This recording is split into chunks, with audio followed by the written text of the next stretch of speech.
Ethan Parker's first day at Hayes & Coed was a disaster. Nervous and eager to impress, he spilled coffee all over a stack of financial reports. Reports that belonged to none other than Daniel Hayes, the company's youngest and most intimidating manager. The office froze as Daniel's sharp blue eyes cut through the room. His words were cold, clipped. "Clean it up and don't let it happen again." Everyone expected Ethan to be fired by the end of the day, but strangely, he wasn't. Daniel didn't bring up the incident again, and Ethan, determined to prove himself, threw everything into his work. Still, the office gossip didn't stop. People whispered that Ethan must be getting special treatment, that Daniel had a soft spot for him. Ethan hated the rumors, but what bothered him more was Daniel himself. So distant, yet always watching.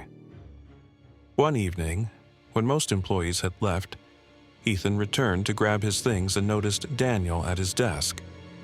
The reports Ethan had botched earlier were there, corrected neatly in Daniel's handwriting. Ethan froze. Daniel glanced up, expression unreadable. "If you're going to survive here, you need to learn faster. But don't let the others get to you." It was the first time Daniel's voice sounded less like a blade and more like concern.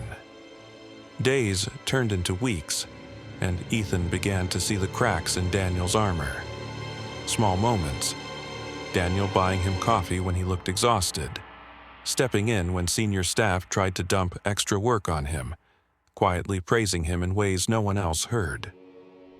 Each act left Ethan more confused and more drawn to the man everyone else called heartless.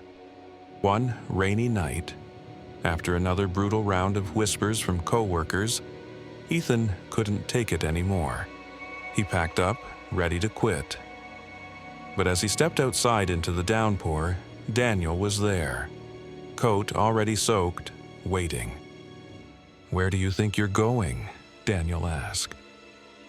Ethan's voice broke. "I don't belong here. Everyone hates me, and I'm tired of being your charity case." For a moment, the only sound was the rain.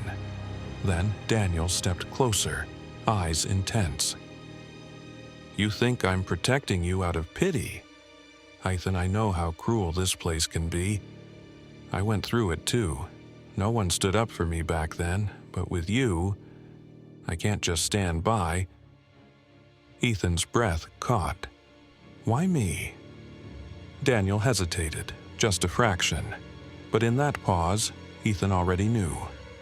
His heart pounded as Daniel finally admitted, voice low and raw, "Because somewhere along the way, I stopped seeing you as just an intern." The city blurred behind them, rain streaking like falling stars, as Ethan whispered back, "Then stop being my boss and be something more." Their lips met under the downpour, clumsy, desperate, but real. And for the first time, the office wasn't a battlefield. It was the place where Ethan found the courage to stay, and Daniel found the courage to love.